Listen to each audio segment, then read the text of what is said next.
Well, good afternoon, everyone. Let me first of all thank you for being with us. Honored to be joined by our First Lady Marty Kemp today, certainly Dr. Toomey, and Department of Community Health Commissioner Kaylee Noggles also with us today. Let me just start with a few things here. First of all, I want to continue to encourage unvaccinated Georgians to talk to their medical professionals or those that they trust and consider doing so. This safe, effective vaccine reduces the likelihood you will get infected with COVID-19, but more importantly, it drastically will reduce the chances of you ending up in a hospital bed or losing your life. In fact, during my call with the Metro Atlanta hospital CEOs last week, they reiterated on the call that well over 90% of all Georgians currently hospitalized with COVID-19 are unvaccinated. That's why I've written again to the FDA to encourage them to grant full approval to the vaccines in order to address hesitancy among many Georgians who haven't gotten their first shot yet. 168 million Americans have already been fully vaccinated, and thankfully our numbers continue to rise here in Georgia. But one of the things that we continue to hear from those who haven't been vaccinated is the EUA status of the vaccines. I'm hoping that the FDA will act soon and we can continue the great efforts that state, local, and nonprofit and private sector leaders have made to get more shots and arms. As I've mentioned last week, I held another routine call with CEOs from the Metro Atlanta area where they provided a status update on their ongoing efforts to fight COVID-19, but also care for other pressing health care needs of the people in their communities. I'll also add that my office has been in contact with many of the rural hospital leadership teams over the weekend and yesterday or prior to the weekend, into last week, and also today through communities throughout our state. Virtually every hospital's most pressing issue is a lack of qualified staff to treat the patients coming through their doors. Nurses, respiratory therapists, ICU personnel, just to name a few. Through October of this year, the state, coordinated through the Department of Community Health, has already committed $500 million to provide 1,300 staff on an ongoing basis to 68 hospitals across our state. To expand those efforts, I'm announcing today that Commissioner Noggle and her team will increase the total number of state-supported hospital staff from 1,300 to 2,800, more than doubling our staffing assistance to date. This would amount to an additional $125 million of investment in state-supported staffing of hospital systems in both metro and rural areas through the first week of December. Specifically, 170 of these new staff will go directly to rural hospitals. Commissioner Noggle and her team will have also identified 450 beds in 9 regional coordinating hospitals that will soon be available to treat patients statewide thanks to this additional staff. As we move forward, my team and I will continue to monitor the situation in our hospitals to ensure that Georgians who need access to care can receive it. Also, to encourage more state employees to get vaccinated, today I'm also announcing that state offices will be closed Friday, September 3rd, in advance of Labor Day weekend.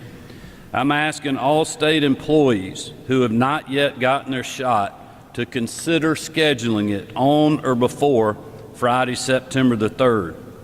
For those of you that have been vaccinated or got their shot before September 3rd, please take this day off as a thank you for all the work that you have done and for stepping up to help protect yourselves and protect others from you during this pandemic, and enjoy this time with your friends and family. We certainly are appreciative of all that our state employees have done over the last year and a half, going on 2 years now, working through a global pandemic and keeping our state running. Finally, today I want to reiterate that Georgia will remain open for business. We will not shut down. We will not prevent families from earning a paycheck.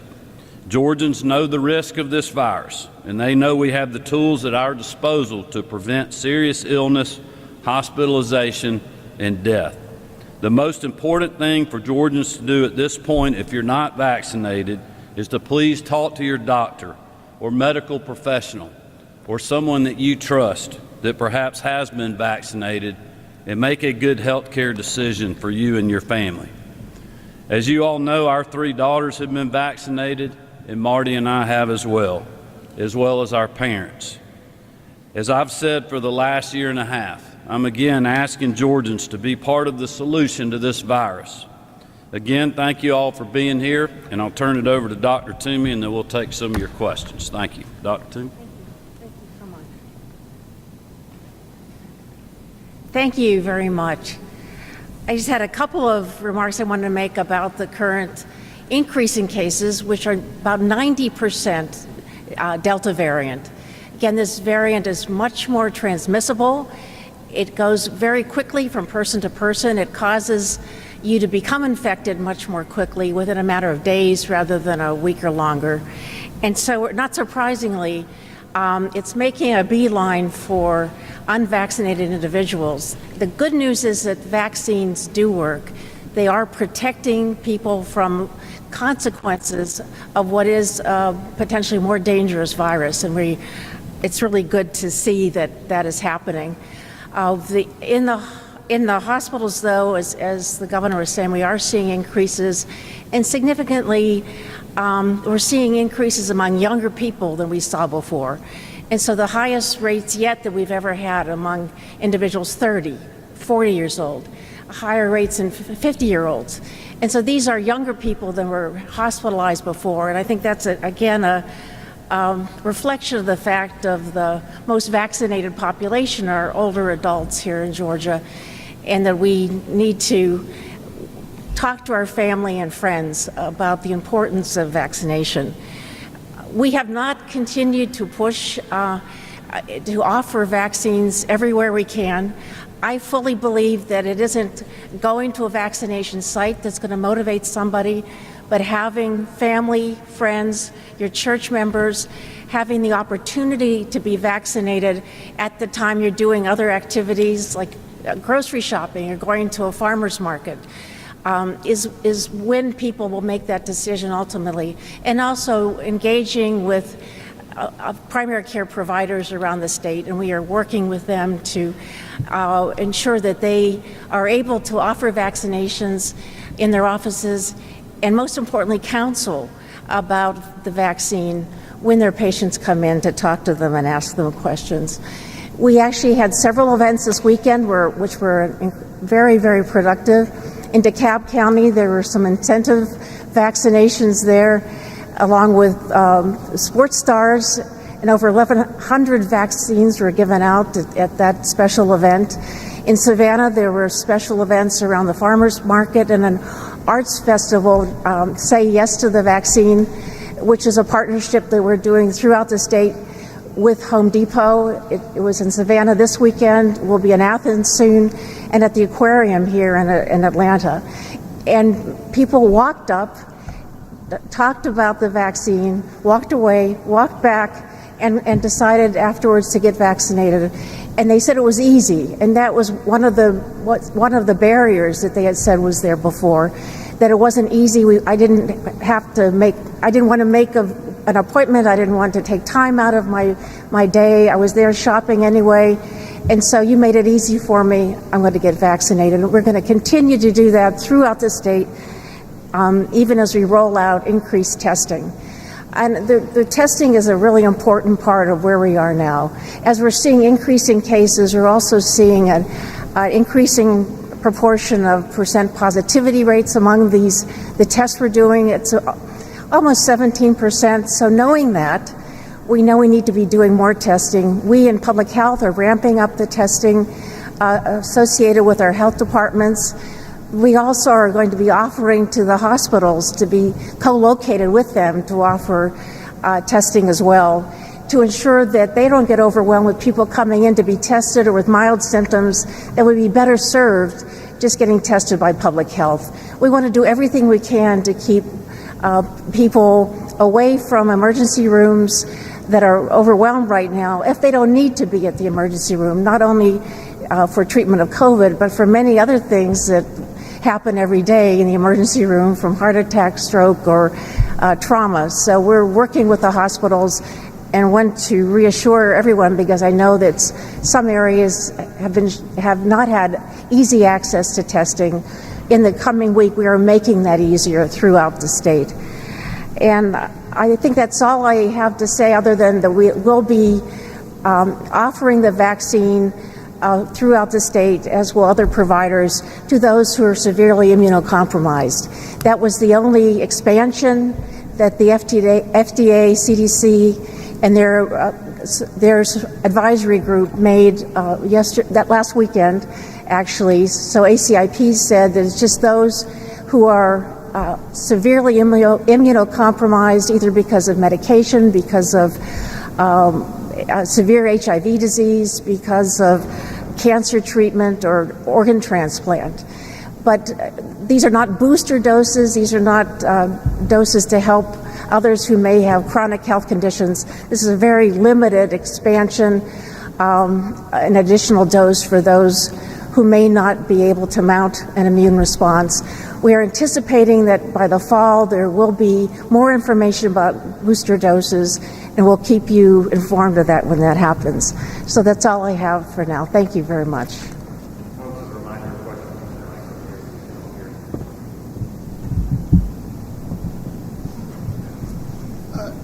Governor, we're hearing from hospitals of shortages of thousands of nurses. What else are you looking into to address the shortage? Because the number of new hospital staffers that you're funding won't fill that gap. Well, listen, every hospital in the country, I would imagine, is looking for healthcare professionals. I know I read a report last week at some point where there was a shortage of 30 to 35% of the folks that are needed in these medical facilities. If you look at the heat map for the entire country, I mean, basically every state's dealing with the same issue, but it's not something that we haven't dealt with before. When I was on the Metro Hospital CEO call last week, at the end of the call, I asked them, the group collectively, I said, is there anything that we're not doing that you need us to be doing? And there was nothing that they said to me, because that's what they needed was staffing. I think the additional staffing that we talked about and announced today is just going to continue to help them with the surge that we're going through, and especially for our hospitals on the coast, South Georgia, and our more rural hospitals, even the central part of the state and other places. And just them having the certainty that we're going to continue the funding that we have and extend that into December, I think is going to give them a big boost, but also be able to keep the folks that they have and not be lured to go somewhere else and work. Governor, you're giving state employees the day off, asking them to get vaccinated. Why not require it? Well, look, I don't think vaccine mandates or mask mandates or mandates in general work. I think at this point, if anybody out there trusts the government, it's probably not many people. When you have the President of the United States that says, get vaccinated, take your mask off, then they reverse that policy. There's misinformation out there. And look, I get it. There's vaccine hesitancy in the South. I mean, if you look at the numbers in Georgia, and, you know, we're doing better than Alabama and Mississippi and Louisiana and several other states. I mean, there's real vaccine hesitancy. We've talked about that. Dr. Toomey talked about that with the Tuskegee experiment with African Americans. There's a lot of conservative, white rural Republicans that have vaccine hesitancy. So that's why I have taken the take instead of mandate, and I think that just pushes people into a corner. You see where mask mandates are causing fights at sporting events and on airplanes and other things. People know how to deal with the virus. My message to people is, look, talk to your doctor. Talk to your local pharmacist. Talk to whoever you trust that is involved in healthcare, or your faith leader about the vaccines. Learn more about them. Learn about the science, and then make a good decision for yourself. To me, that is the best way for us to handle this going forward. But I think giving our employees the opportunity to have a day off will get them thinking about that. Perhaps there's some out there that haven't gotten the vaccination yet, and they'll take the time, either use that Friday to schedule their appointment. Perhaps it will encourage them to do it before that Friday so they can have a long weekend. And if they don't decide to do it, then they can come back to work. But I want them to think about doing it to protect themselves and their family and to help our folks in the hospitals out. Governor, on the added staff for hospitals, will that be under the same existing contract that the state has been performing throughout the pandemic? Yeah, well, we're going to be extending the contract. I mean, I can let Kaylee speak to that if you want to hear more details about that. We are dealing with the market that's out there with other states, so we're addressing that issue as well. So I feel very confident, and she did as well. We actually just spoke about this right before we came out, that we're going to be able to be successful to start ramping up. It'll take us obviously a little while hiring that many people, but even a little relief in our hospitals right now is very helpful. Because you also got to realize there's a lot of healthcare professionals that have gotten COVID, or either they're not able to work because of exposures, which is hurting them as well. Not to mention the just normal volume. Before we went into this COVID surge that we're seeing, hospitals were extremely busy even before this started, basically back at full tilt because people had put off medical procedures that I'm sure you all will remember we warned against last year when things were shut down and people literally were scared to go to the hospital even when they needed urgent care. Good afternoon, Governor. Good afternoon. As far as schools are concerned, we're seeing full grade levels shutting down, going back home. Some school systems started with thousands of cases to begin with. Are you reconsidering your guidance to schools or maybe toughening the restriction there? Can you speak on schools and COVID right now? Well, what I'm doing with schools right now is supporting the superintendents and the principals and all the educators to make good decisions at the local level. This same thing in some regards happened last year. Students came back, teachers came back, some of them came back having COVID, not knowing it. A lot of schools had to deal with an initial surge and kind of fight through that, and every school is going to have to deal with that differently. I'm trusting them to do that. I don't think any more guidance or any restrictions. I actually think that would be counterproductive. I had a first grade teacher that told me this week on a visit to a school, please do not shut our schools back down. Kids that didn't go to pre-K last year, they are struggling in the first grade classroom because they're not used to being in that environment, and that is why we need to get our kids back. I visited 3 schools, including one this morning on the way in the last week or 10 days, one in Cherokee County, one in Wayne County, and then one in Oconee County on the way out of town this morning. And I'm very confident that they know how to deal with any issues. If they need to go virtual for a week or 2 weeks or delay as some systems are doing, I'm certainly supportive of that. But we also have systems that this is going to be their 3rd full week of instruction, and they're doing just fine. Very few issues, and they're plowing ahead. And that is why I think the best approach is a local one. They did this all last year. Most systems got a full 180 days in. And like our daughter's school last year, I mean, they had times where they had to leave the 9th and the 11th grade at home and bring the 10th and 12th grade back for a week just to deal with the situation. But the next week they had everybody back in. And I think letting the schools deal with that individual situation that they have is better than a one-size-fits-all, overarching policy from the state or the federal government, I might add.